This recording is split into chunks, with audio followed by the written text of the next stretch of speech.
Welcome, beautiful people, and thank you for joining us on Till the Wheels Fall Off, a podcast by Two Folk Couple. I'm Matt. And I'm Paige. And we're here to inspire others, to bring you guys into our lives and tell you a little bit about our journey. Over 20 years together, we've learned a few things. We're going to work toward being the best version of yourself possible. We're going to dig into building a positive mindset, discuss mental health, addiction recovery, improving fitness, building businesses, and insight into what it takes to navigate life today.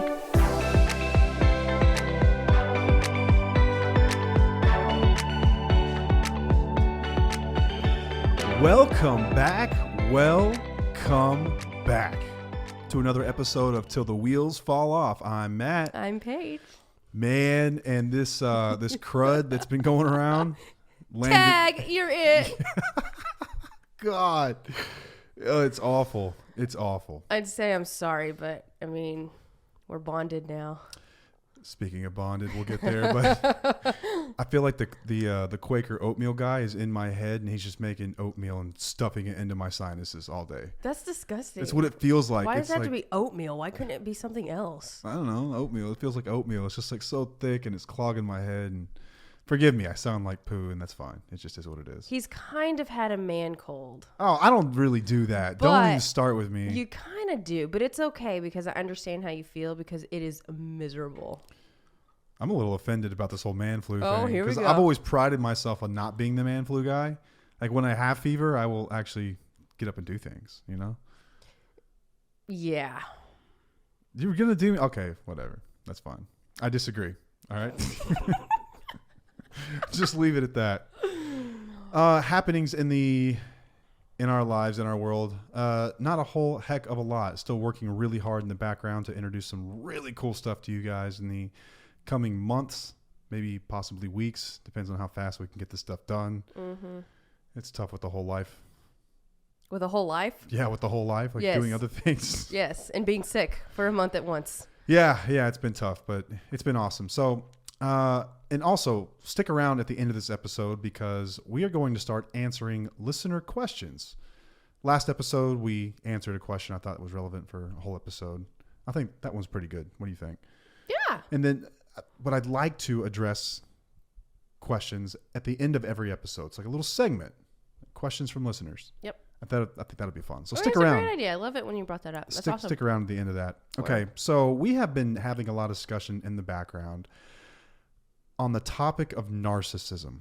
Yeah. Narcissism has become the new buzzword of social media, particularly TikTok. If you're not familiar with, are you okay over here? I'm sorry, there is a gnat flying around me and it keeps getting in my face. It's probably from this plant behind me. It doesn't look so hot. Oh, the bird's keeping it up. Oh, goodness. Okay. Narcissism. Anyway, narcissism has become like the new buzzword on social media. It is popular. Search results are through the roof. There are more videos about this than you could ever imagine. And I've got a friend who's got PhD in this stuff, and we were talking, and he was like, "This is just blowing my mind how popular this has become." He described it like eating at a restaurant like your whole life, and then all of a sudden it's super crowded because everyone finds out about it, and you're like, "Hey, what's going on? Like, why is everyone here? Like, what's with this?"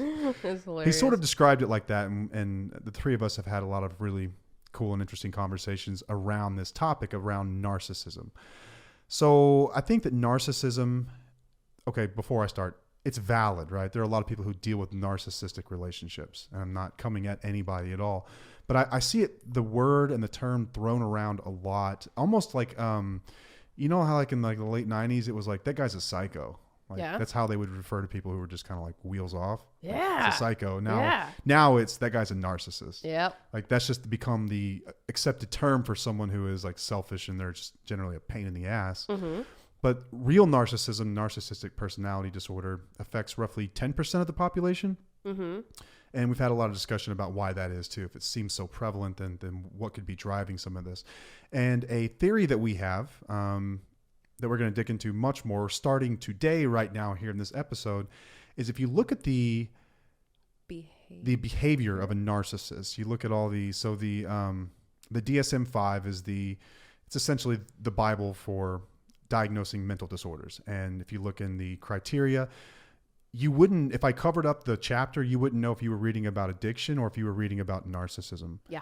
And we spend a lot of times in groups that deal with, you know, narcissistic abuse and as well as addiction abuse, and the two overlap. Mm-hmm. And as it turns out, studies are showing that these things aren't necessarily distinct, that they do have a ton of overlap. So a lot of the things that take place in narcissistic relationships also take place in addicted relationships. And we've got a lot to say on both of these topics. Mm-hmm. But today we're going to focus on trauma bonding. Yes. Trauma bonding, which is, you will commonly find this type of language when referring to narcissistic relationships, narcissistic personality disorder, and the types of spouses, partners that these people have. Right. But I think it's especially relevant to the addict-alcoholic relationship as well. Yeah, I think so too. Okay, so tell me how you came across this. And like you were kind of like our friend. Like when you first started hearing about all this narcissist stuff, you were like, "What in the world? Where did all this come from?" Like I've been in therapy for this stuff for years. Oh yeah, I've been suddenly it's learning like about that's everywhere. narcissism for a very long time. It's something that I've researched a lot on, and it's been popping up a lot more recently because I do work with a lot of people, and that word gets thrown out a lot. So I decided to just do some research, and then this blog came up about trauma bonding, and I have heard trauma bond a lot, but I never really looked into it. You know, I just didn't think anything of it. And as I was reading through this, I was like, holy crap. You know how we're always telling people that they have this feeling of they hold on to the greatness of the partner that they're with, or the oh my gosh, what's the word I'm looking for? Benefits? Like No. Like when you're with somebody and we say it all the time. We were saying it in our recent call. Oh my gosh, I'm like completely blanking out right now. I don't know. I've always thought of it as like it's really easy to romanticize the good times. Yes, you're looking at the highs, the really positive stuff, but potential. Potential's like, tattooed That's the on word. you somewhere. That's the word. That's what I'm Potential. talking about. So you're really always looking at the potential and all the positives that go on in these relationships. And this happens a lot with codependents and addicts because we're like, oh, they're so good though. They're so good. When they're good, they're good. But when they're bad, they're bad. So trauma bonding, we can talk about this in depth tonight about what exactly it is within an addictive relationship. Yeah, I think this is very fitting, and I think that it is validating, and I think that it's something that a lot of people are going to hear and be like, holy crap, I've been seen. Because that's how I felt when I read this. So what is a trauma bond? So a trauma bond occurs when someone becomes overly loyal or attached to another individual who exhibits toxic behavior. It's highly prevalent, like we mentioned, in narcissistic relationships where there are repeated cycles of emotional or physical trauma, then followed by these intermittent periods of positive reinforcement. Yes. So it's like a roller coaster. Right. And whenever those positive reinforcements happen, we actually get like a dopamine release. Yeah, it's sort of like it fills a need and it almost becomes like an addiction in itself. Right. That's why the cycle keeps continuing. So derail us just a little bit. You always said like you liked Bad Boys and Projects. Yeah. And it's funny, like this explains it. Like when I was using, you would get these little glimpses and like, oh, I did that. I fixed that. Like that felt really good. Let me go through that again. And it's like, then you go through the lull, like the dip, and you deal with all that crap. But to you, it's worth that rush at the top. Yeah. To feel that rush again, to feel like that closeness, that freaking connection. Drug. Yeah. Man, we are crazy. so similar. We really are. We really are. And we were talking about this, like romanticizing, right? Like it's so easy in your mind to romanticize good times and forget the bad. Let's just say you have a job that if I asked you on any ordinary day, I would say, how do you like your job? You would say, I kind of hate it if I'm honest. Yeah. But then there are times where you can recall that one time that you got recognition in the meeting and everyone clapped for you. And you're like, man, it's actually a pretty good place to work. Like strong culture. They pay me all right. But if you really look at it, stretch it out over time, this is crap. And it is crap. And over time, the average says that it's generally crap. But we'll look at those couple high moments. It's like toxic positivity because we live in a society where it's like you need to Be look positive. at the good stuff, look at the positive stuff, be grateful for what you have. And it makes us dismiss the negative when in reality, we need to look at this negative stuff because it is affecting us. Yeah, and it's not too dissimilar from what I've dealt with in my life. And you can relate to this in a different way. Addicts, alcoholics that are recovered, they say it is the, it's the dream of every abnormal drinker to one day think that they can drink like normal people. Like it's an illusion that some people hold on to for the rest of their lives. And it's funny, like we'll be like knowing what I know about myself and what you know about me and my history, we'll be out on, it always happens on vacation. We'll be out on vacation. We'll see like we were in Maine, whenever the guy had a beer on the beach and I'm like, oh, that looks really nice. The guy's just like enjoying a beer, like at the sunset. And I bet that's really awesome. And I can romanticize for a moment how cool that would be and how I could probably do that. And then I have to stop real quick and go, wait a second. I never drank like that. Yeah. I drank like a pig. I drank like an idiot. Like I never just had a beer on the beach, you know? But I can romanticize those one or two times in my life where I got the mix just right and I had a great evening and forget about the years and years and years of crap that I put us through and myself through. Mm-hmm. Yeah, that little rush you get from figuring it out just right that time. Yep. And this is the exact same thing, but it's in a relationship with a partner. Right. It is the exact same thing. Okay, so when it comes to trauma bonded relationships, there are some risk factors, some, let's call them red flags, I would say. Yeah, red flags. So these are things that like, okay, so anyone can develop a trauma bond. Let's just say that. Anyone could develop a trauma bond. Okay. But there are certain characteristics of people that make them more at risk to fall into one of these relationships. Okay. And so one of them is a low self-esteem. Another one is a lack of social support. Mm-hmm. Another one is having financial difficulties. We'll talk about why here in a moment. Childhood maltreatment. So pre-existing trauma of some kind, poor mental health, and lack of a personal identity. These things all sort of set you up to be in a position where this could happen to you. And when I look at these risk factors, I'm also looking at, if you blindfolded me and said, what are these? I would say, well, this looks like codependency. Mm-hmm. This is like the same exact thing. Yeah. Like this is the same thing that happens in the alcoholic addict relationship. Right. But remember, we're talking about narcissism here. Yes. So more on that later. Yeah. More on that later. Okay, so trauma bonds in general. Like when I first heard this term, I thought it was just like another word for shared trauma. Yeah, you did. I'm like, isn't that like when you survive a plane crash with someone and you're just close forever? You were like, no, idiot. Like, it's totally not it. And you kind of had to describe to me like what that really was. So walk me through how this applies to people that we worked with. Like, what have you seen? Not in any, just in general, right? So knowing what you know about our relationship, folks that I know, folks that you know, like how does this normally play out? Like what do these relationships sort of look like from 30,000 feet? If you were to generalize the relationship. I hate it when you ask me questions. This is our job. We ask each other questions. Not necessarily, dear. I mean, this is like, I guess the signs of trauma bonding. Is that what you're asking? Let's say I'm listening to this thing for the first time and I'm trying to figure out if I'm in one of these relationships. Like, what do these look like with an addict or an alcoholic in your life? What does it look like? An abusive partner, right? Well, it's a roller coaster ride. Yeah, you're going to be manipulated and gaslit, and then the addict or alcoholic in your life will turn around and say, "I'm sorry, I love you so much. Our relationship is the best." And you have really good times with each other, and that's called love bombing, kind of. And then they screw up again, and you keep giving them this. It's a cycle that just keeps going.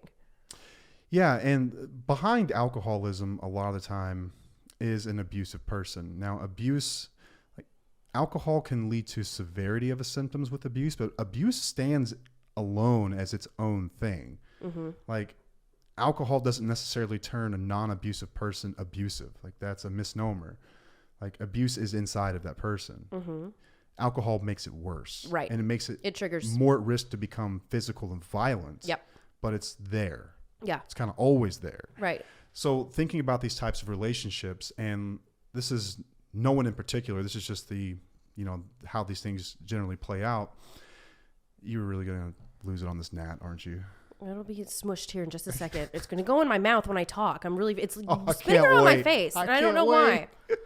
Or I'm going to suck it up my nose. Okay, but what we have is generally you will have a lot of times a person who is financially dependent on, usually it's a husband. Yeah. And they've been together for a long time. There are children involved. And so there's an imbalance of power. Right. There's an imbalance of power in the relationship. Yep. So you have a need for this person. Mm-hmm. And the alcoholism exacerbates the abuse. And you go through these periods of time where you feel just lower than low. You feel like you are just, beat to the ground. Like, there's no way I deserve this. And then that person turns around and in the same week sometimes will take you to dinner, will tell you how awesome you are, will tell you how great things are going, how they were sorry for the abuse. And it makes you hopeful. Yeah. You see potential. Right. And then it falls back into this cycle. Yeah. Once again. Yeah. And over time, these intermittent periods get shorter and shorter and shorter, where the abuse just seems to be ongoing with very little reprieve in these positive, flow periods. Yeah. It just tends to get really nasty. Right. So signs that you're in a trauma bonded relationship. We just touched on one where there is a power imbalance. Yeah. So walk me through a power imbalance. Like, how does this manifest itself? What does this look like when there's a imbalance of power? Well, like you said, the financial power. That's a big one. That might be the biggest. It is a big one. Because, we rely on you to pay our bills.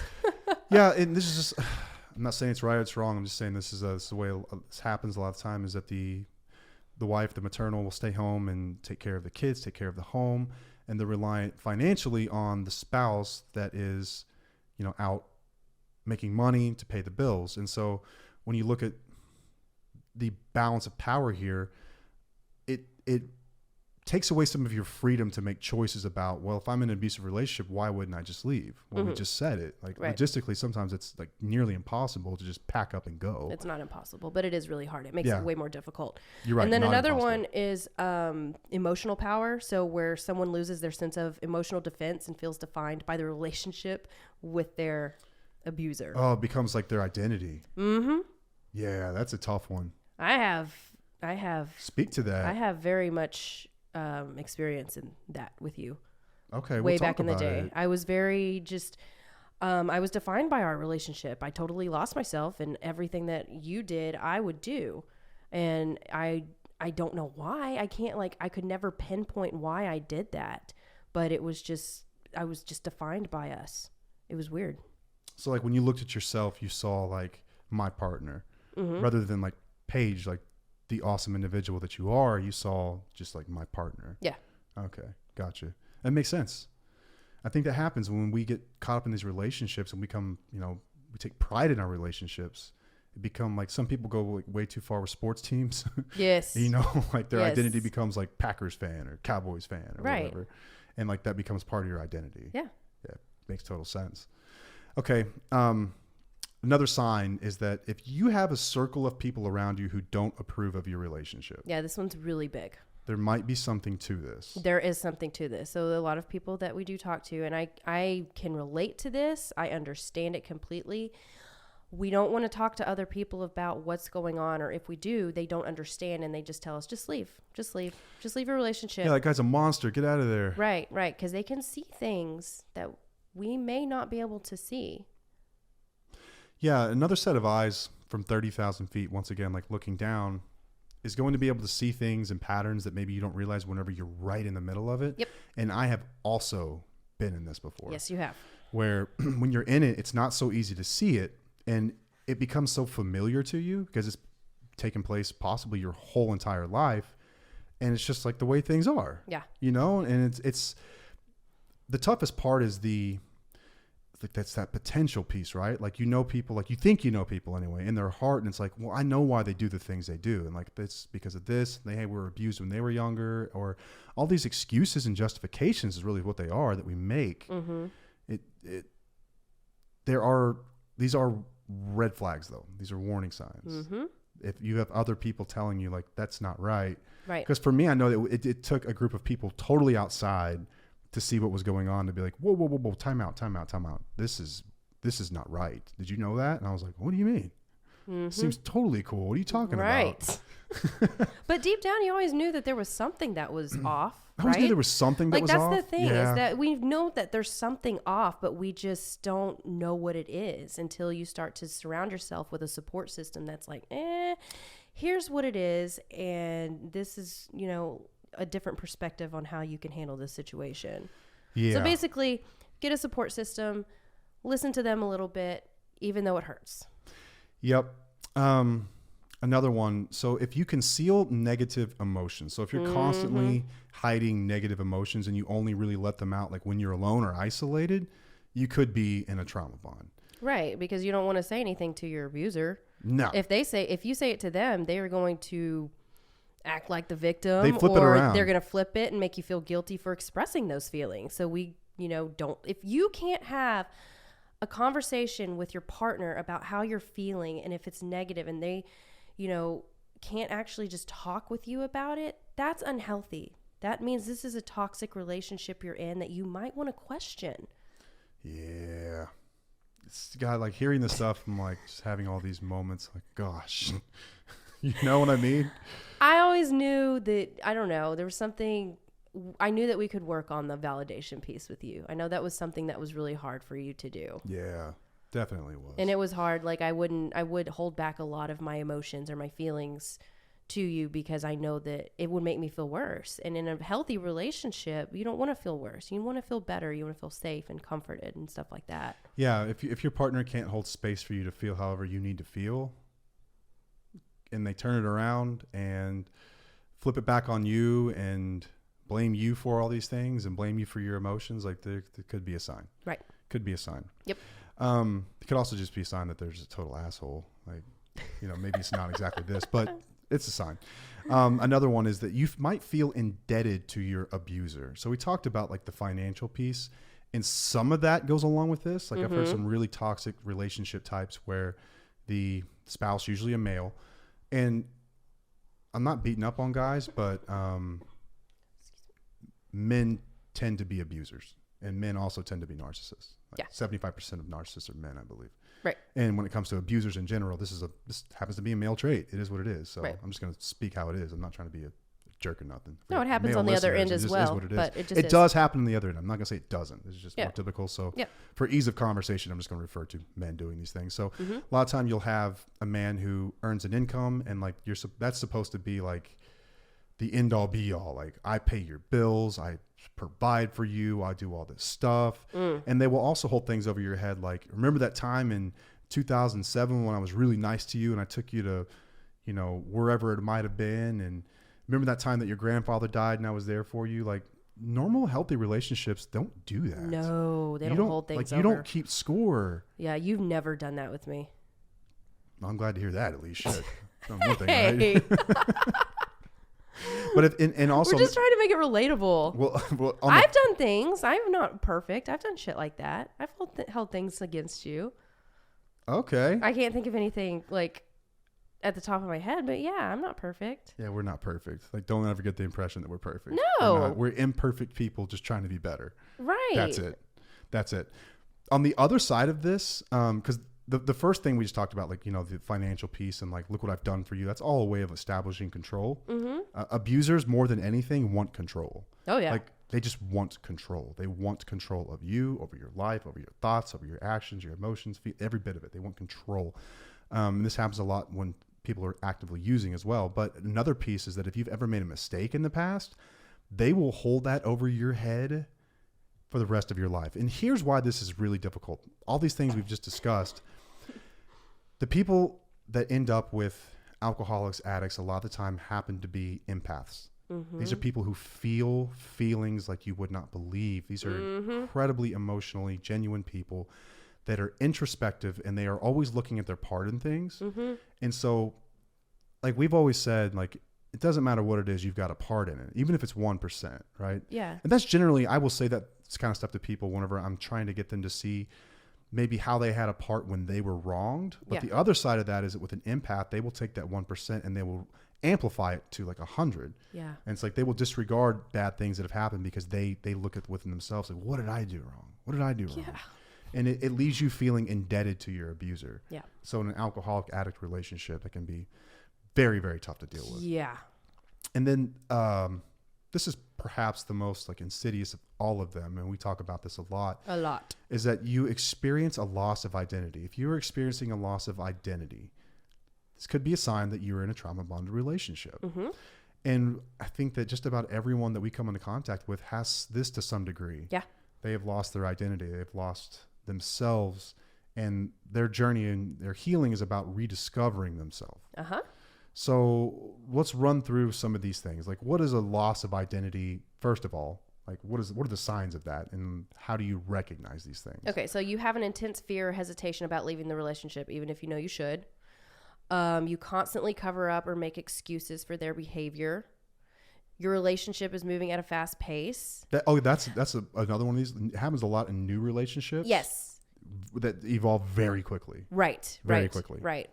It can take place in long-term ones as well, though. This kind of goes back to what Matt was saying earlier, and this is what I see across the board with so many people that I work with, is that you believe the mistreatment is your fault or that you deserved it. And that breaks my heart just saying it and hearing it every time I hear it, because they're blamed for so much shit. And it's just sad because they're just like, what am I doing wrong? If you tell me what I'm doing wrong, I can fix it. Right. You feel close to the individual even if you haven't known them for long. That's another one if it's an earlier relationship. The individual constantly gaslights and manipulates you. Yeah, this happens in narcissistic relationships especially, but we've also talked about this very thing with addiction. Yeah. But in addiction, so the difference is like these things are the same, but they're different. And when it comes to manipulation and gaslighting, a lot of times the addicts attempt to deflect attention away from their problem is the gaslighting manipulation. When it comes to a narcissist and someone with NPD, it is more a way to gain fuel for their supply. Yeah. Like you are their supply, and they are trying to, they need you to admire them. They need that recognition, that validation. That's their drug. Yep. You feel isolated from loved ones in your life, which we've talked about a lot as well, because there are many reasons why we do isolate ourselves. Could be because we don't like to hear what other people say, or no one understands what we're going through, which is definitely valid. And also it could be because your abuser is controlling you to where they don't want you to be around certain people. Mm-hmm. That happens too. Yeah. If you've got people in your life that are telling you how it is, that's very dangerous to alcoholics, addicts, narcissists, all alike. Absolutely. Yeah. They do not like those. They will make up all kinds of things about how this person just doesn't want to see you happy, and they're jealous, and there's all kinds of crazy stuff that they'll do. Right. And then there was one more. Oh, sorry. You feel like no one else can fulfill your needs but them. Oh, man. That's a tough one. It is, because you feel like you can only be loved by this one person. And that's the biggest lie you could possibly ever tell yourself. It's so heartbreaking. It is a lie, because once you find yourself, I tell you what, oh my gosh, you're going to move mountains. Yeah. And trauma bonding. So for black and white thinkers out there, right? So you always have to tiptoe around this because you know how I roll. All relationships have ups and downs. Okay. It is natural to romanticize things. We're not talking about a normal relationship, healthy relationship where there's space held for feelings, emotions, and thoughts and opinions. We're talking about abusive relationships. We're talking about relationships where you've had the ugliest things said to you on a regular basis. Mm-hmm. And not to say that it's necessarily frequency that dictates abuse. It's abuse. It's the need to control you. It's the need to keep you, and to control the things that you feel, that you act on, the things that you want and desire. Like that's abuse. Sorry. Excuse us. We're both struggling not to cough over here. But you can have a healthy relationship and still have ups and downs. That's totally normal. But it's also, you're going to have more of that positive feeling and more of that love feeling than you will the negative. In these types of relationship, it's typically more sadness and fear and negativity than it is, that feeling of safe and security. And so when it comes to trauma bonding, when it comes to narcissistic behavior, when it comes to addiction, alcoholism, all these things, I think that something that you talked about earlier, potential, something that keeps people around is this thought that they can change this person. Yeah. And it's just like this thought that you can influence them. There's some way that you could like save that person inside that you can kind of see. It's like, man, if I could just bring that out, I'd be set. Right. But that is that's an adventure that you could spend the rest of your life on and never get anything done. ultimately abusive people have to deal with the abuse. They have to deal with why they are abusers. You know, these symptoms aren't going to fix anything. Like, Yep. if you just take away the alcohol, It's still going to happen. yeah, it's still going to happen. If this person is narcissistic, it's still going to happen. And like, it's really tough to diagnose. And I've read a lot about this, like which came first, the chicken or the egg? Like, how do you tell if you're dealing with a narcissist or an alcoholic? Yeah. It's very difficult because Yeah. these symptoms are essentially the same. So similar. Like, you can look at the signs, symptoms, all of it. Like, you could do a test and you would not be able to tell the difference. And researchers have a tough time with this too. And narcissism and alcoholism are shown to be related, where there is a high frequency of substance abuse disorder in narcissists.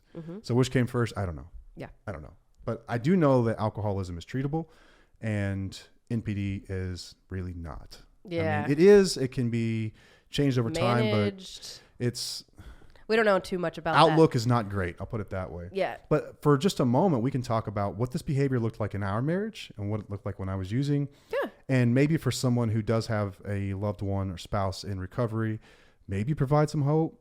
I don't know. Like, what was it like dealing with me, 12 years ago? When you were using? Yeah. I mean, there was just the lies, constant lying and the constant, but you did always say, I promise to be a good man. So that's where that potential came in. I meant it too, man. So then there would be the lies and then the manipulation and, gaslighting that if I were to say something, you would tell me I'm wrong or whatnot. And then you would come back and say, I promise to be a good man. I love you so much and this and that. And I would get high off of that. Think about, that breaks my heart hearing that, But you got through it. well, think about it in terms of some of the things that are more difficult to change, like the self-esteem the low self-esteem that leads to like the grandiose behavior, like the need to feel important all the time, like the entitlement and all that stuff. Like when I was using, I was just like, I was a mess. I was a freaking disaster. Yeah. Like, my emotions were incredibly unstable. You never knew what you were going to get. Oh, day yeah, to that's day. true. Like, day to day, like, you never knew who you were coming home to. Like, I don't know. It could be Jekyll or Hyde. Angry dude or somebody who's super, like, or if your Adderall was coming down, I was like, oh, man, I need to stay away from him if he's coming off of his Adderall. Yeah, like Jekyll and Hyde, man. It was bad. And so, like, I do want to provide some glimmer of hope that if someone really, really, really wants to address their abusive behavior, the alcoholism, if you remove the substance, it becomes easier to address these things. But I addressed all the underlying things, which led to growth over time. And I am a work in progress, and I always will be for the rest of my life. But there is hope for someone. Absolutely. There's hope for someone. It's fucking awesome. But having said that, to the black and white thinkers, don't just rest on that. Yeah, that's true. Let them show you something before you do anything at all. Right. Because we've just described a relationship where one person is essentially stuck. Yeah. They're stuck. And so next obvious question is, like, how do you break out of this? What do you do? Like, how do you break a trauma bond? You have to separate yourself from the relationship. First and foremost. And I think that's possibly the most difficult thing. And like, that's one step, but that's also a process. Right. It's a process. It's coming to the understanding, like, of the truth of this, right? So it doesn't just happen overnight. It's not something that you're just going to be like, okay, well, that's simple. I'll just leave. Yeah. Well, let's say that you don't have a job and you do rely on this person. What's the step? What's the next step? What can you do that's different than what you've been doing this whole time? Look for a job. Let me break it up. I think this is helpful. Breaking up that first step, like, remove yourself from the relationship. Okay, that's loaded. That's such a pregnant concept. Absolutely. Like, I think that if you focus on the truth and you focus on the current situation, then you are already in a place where you can see this thing from the outside. It's like, what does the last month look like? You can even keep track of it. Keep track of the tirades and the abuse. Write this stuff Keep down. track of it. Absolutely. You've done this. You've journaled this stuff. Yes, and it is helped very tremendously important. recalling it. Yes, and I tell Because my it's so clients to write easy. things down too. So easy when you're trauma bonded to forget these things. Yeah. I've even had to talk to you about that very skill. Like, I've forgotten so much. Like, I remember a couple of the really bad ones, but the other stuff that most people consider like, that's horrible, I forget about it because it's just my norm. Yeah. You just forget it. Right. So writing it down. So focus on the truth, focus on the current situation, and begin journaling this stuff. Yep. That's the first step. If they're, verbally and emotionally abusive on a regular basis, like, just add a little tally in your journal. Yep. This is when it's happened, maybe some specifics about that event. So when it comes time to make this difficult decision, you can look back at the reality. Let's look at the current situation and the truth And then it becomes easier to say, okay, yeah, I realize that I'm in a really difficult situation and I'm not making it up. I've got proof. Yeah. So I understand I have to leave. So I think it's helpful to sort of put it into perspective. Yeah. If that makes sense. And this is also, if you've completely lost your identity and you don't know who you are, this is a really good time for you to start focusing on yourself and doing things for self-care and trying to build up that self-esteem. Yeah, practicing self-care is tremendously important. I think, have we done an episode on self-care? No, but I want to do one because I think it's been mentioned like more times than I can count, but we've never really like honed in on it. Like examples, things we've done. Right, because a lot of people, they'll come to me and say, I don't even know what self-care looks like. How do I what does that even look start? like I don't even know how to focus on me. I don't even know where to start. I don't know where my values are. And that's where I'm come into play and I can help break it down for them. And I have a whole bunch of different tools for that. Awesome. So be looking forward to that one. That's going to be a good one. But you're right. Practicing self-care is a big piece. You've got to build up your this. self-esteem, and if you want to really figure out what you want to do with this relationship. Yeah, and then develop a support group of some kind. So whether it be loved ones in your family, if they don't understand, don't try to make them. Seek someone else. There are support groups online. We've got community. We've got a pretty awesome community. Shout out Tufo community. We do calls weekly. Yeah, and there are also several others out there. Like, I'm not just saying we're the only one. No, I know that. I was just throwing it out there. Yeah, that's a great example. We've got a weekly call. We're doing them Thursdays right now. Right, and it's going to change. It'll change next week, Subject to change because of a self-care activity. Yep, because I chose something for myself. Paige signed up for this awesome class, and she'll be doing that Thursday night. So we'll switch it up. But that's a place where you can come and feel like, okay, these people get me. This is a support group. These people understand what I'm going through. They're rooting for me. They want to see me win. So if you don't get support from your direct family, which I hope they do, then you can get it somewhere else. Practicing self-care, talked about that. And then allowing yourself time to heal. Mm-hmm. Like we've talked about these like 30, 60, 90 day marks before. How like at 30 days, you will feel like you're making progress. At 60 days, you will have like the biggest setback of all time. And at 90 days, you feel like you've actually learned something. You're starting to crawl out of it. Yep. But we're talking about 3 months, which feels like an eternity sometimes. It does. But allowing yourself time to heal. And I think that anytime I'm dealing with someone who's like, especially from my end of things, like working through recovery, like those first 90 days are crucial for healing in general. I think that's when new habits are established. It's when you're learning a lot of truths about yourself. It's when you're starting when everything is raw. Take new actions. Yeah. It's super raw. Super raw. Yeah. And like when you take away the pacifier here, it's going to feel like withdrawal. Mm-hmm. It's going to feel like panic. Yeah. Like the way I've always described like massive change in life, it's like, you remember back in the day when radios, you could turn up the radio and get out of the car and then get back in the car and the radio would still be loud. Mm-hmm. Now they're all digital and like they don't do that anymore. Yeah. But like I used to do this to my uncle all the time. If I was over at his house, he had like this old Woody and I would get in. If I knew he was going somewhere that night, I would crank it up like all the way and then shut the door. And so whenever he got in the car, he would start the car. That's what life feels like. Mm-hmm. To me anyway, like whenever I'm undergoing massive changes and I've removed a pacifier of some kind. Yes. Like whenever I got sober, this was like this. I've made other major life changes. Your nerves are just so freaking raw. It's like you're sunburned. And this happens with leaving an unhealthy relationship as well. Absolutely, it's like detoxing. You really do come from, your body goes through the same type of things as detox. It's very similar to what y'all go through. You will be guilt ridden. You will feel like, am I doing the right thing? You know, I screwed up. I need to go back. Like all these things are normal. Okay. Just give yourself time to heal. Yes. Give yourself time. The important thing is to break that cycle and to not dip back into your drug of choice, which would be your partner. Yeah. And then I think the last one, I advise anyone who's really going through this to seek counseling, professional counseling. Yep. Incredibly helpful. Podcasts are great. Books are great. Coaches are awesome. But when it comes to professional counseling, there's no substitute for a professional licensed therapist to walk you through this kind of stuff. Right. It's extremely important. So hope we've given you some kind of background on trauma bonding and how these buzzwords that you might be hearing about apply to your life. And I think that when we talk about trauma bonding in the realm of alcoholism, addiction, and partnership marriages, it's real. It's as real as anything I've ever come across. Mm-hmm. Like this is to a T. It's textbook. Yes. And I think we could link this somewhere. An awesome article we found that we've kind of worked through to talk about some of the stuff. If anyone has any more questions about it. Yep. Okay. Listener question. I posted it in the community. Oh, did you? I did yesterday. Check out the community. It's in there. Okay. Yeah. It's in the community. Yeah. Okay. Listener question. Yeah. What was the question? I 'Cause don't. I just tried to pull have it my up. paper. You were trying to.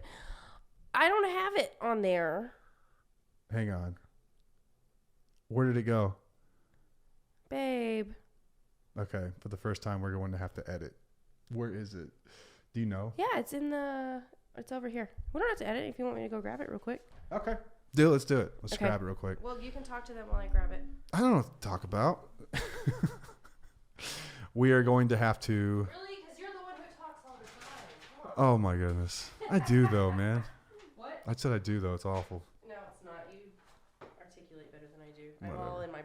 I'm in my head. We're like opposite people. You and your feels. And we decided to do a podcast together, and it's like, what? Okay. Question was, when is a good time to discuss how their addiction affected you in the process? Mm-hmm. This is a great question. Yep. Great question. So, it's very common, and this person is with someone who's recovering, and the addict just wants to forget about the past. They want to sweep it under the rug. They claim that when this is brought up, it brings them shame and it holds them back from moving forward. Ooh. And so as the spouse, this person says, I'm still grieving and processing what has happened in the quote unquote past, because their quote unquote past is still this person's present. And they're not just going to allow the stuff to be swept under the rug. But the addict, the newly recovered alcoholic, is avoidant, doesn't want to talk about any of this stuff. It's too heavy for them. And so when is a good time to talk about this? Is there There's not a time frame. Yeah, so It depends on their recovery. what was your experience with this? My experience is that I did not address it for a while because I allowed you to do what you had to do.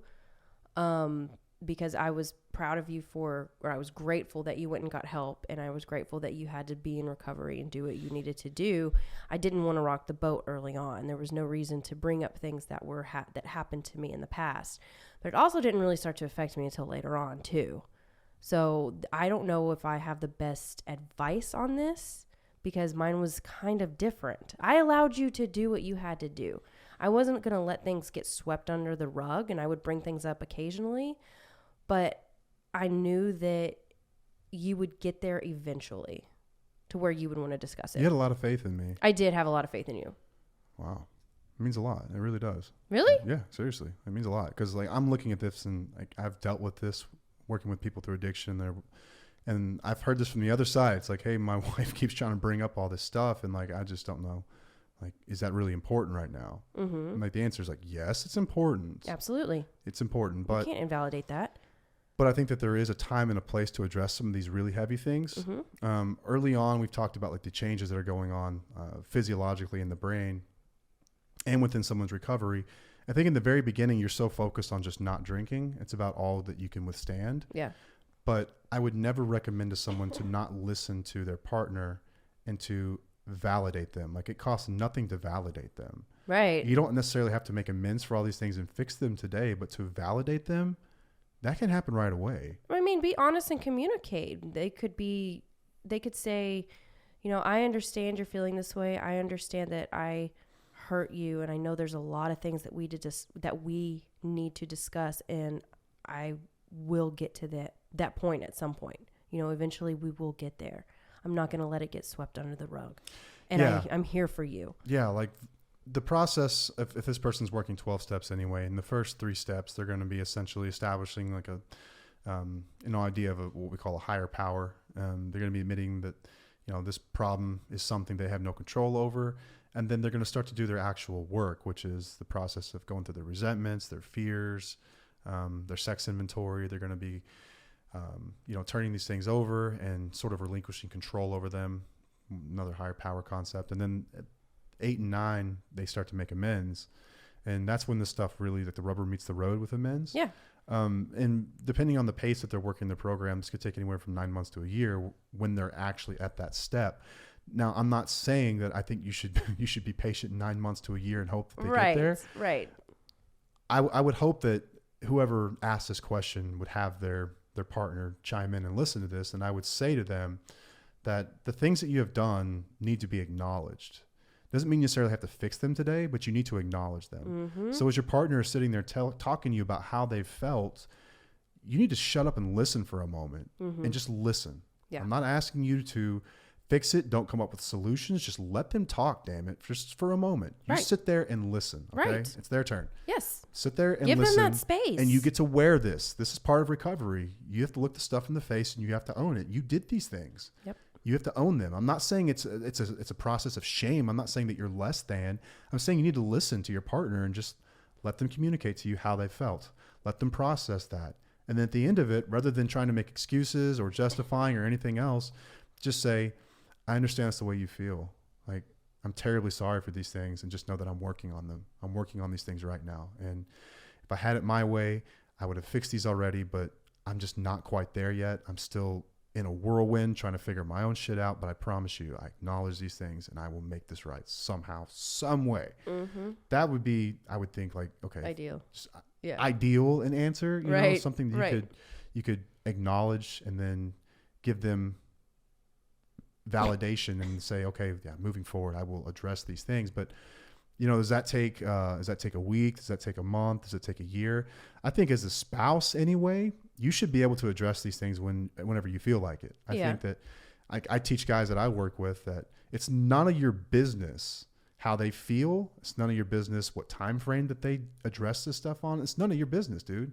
You lost control. You've lost control over your entire life. You were not to dictate terms of anything for a little while. Yeah. We'll get back there. Right. But for a while, you just need to let the world kind of just be. Yeah. And if that's part of the world, then you just need to sit there and acknowledge it. And I think for an addict, they feel shame. And that's what's dangerous, is that shame is feeling like this is who I am. This is what I am. Whereas I look at recovery as saying like, it's more of like guilt. Like these are things that I've done, but that's not necessarily who I am. Right. I'm trying hard not to cough. I'm sorry. It's not necessarily who I am. These are things that I've done. I acknowledge that I've done these things, but I can make living amends moving forward. There can be a better tomorrow. Yeah. So if it's conjuring feelings of shame for them, they're going to have to process that on their time. I think it's really helpful though. And anytime you're talking about harms that have done, it's important not to, it's not a contest of who can make who feel worse. Right. Yeah. But just by you telling me what you'd been through, it certainly made me feel like crap, but I needed to hear some of this stuff. That's not our fault. It's not your fault that I felt this way. I felt this way because I had genuine remorse and empathy. Yeah. That's a good thing. That's an emotion I hadn't experienced in quite some time. Right. It is what it is, you know? And if they're working a program and they're in a safe place, then they're going to be able to work through this stuff. Right. And like I said, healthy communication around it. Like, you don't necessarily owe them anything as far as like making their life easy. Like, you can support them and say, I've been devastated by you. I've been hurt very badly by you. So as far as like timing, I think that was great. I hope that answers your question. Yeah, that was great. And I hope the partner would hear that and be yes, like, okay, please I hope share they make that. some sense of that. Yes. So yeah, I think that wraps it up. That's our listener question for the week. Those are fun. Y'all keep sending those in and we will keep answering them. Okay. I think that's all we've got this week, right? Yes. Is that it? I feel like there's something we're just missing. I can't remember what it is. I don't know. You're trying so hard not to cough. This is awful. Yes. Let's go. All right. Until next time, I am Matt. I'm Paige. And we'll see you. Bye.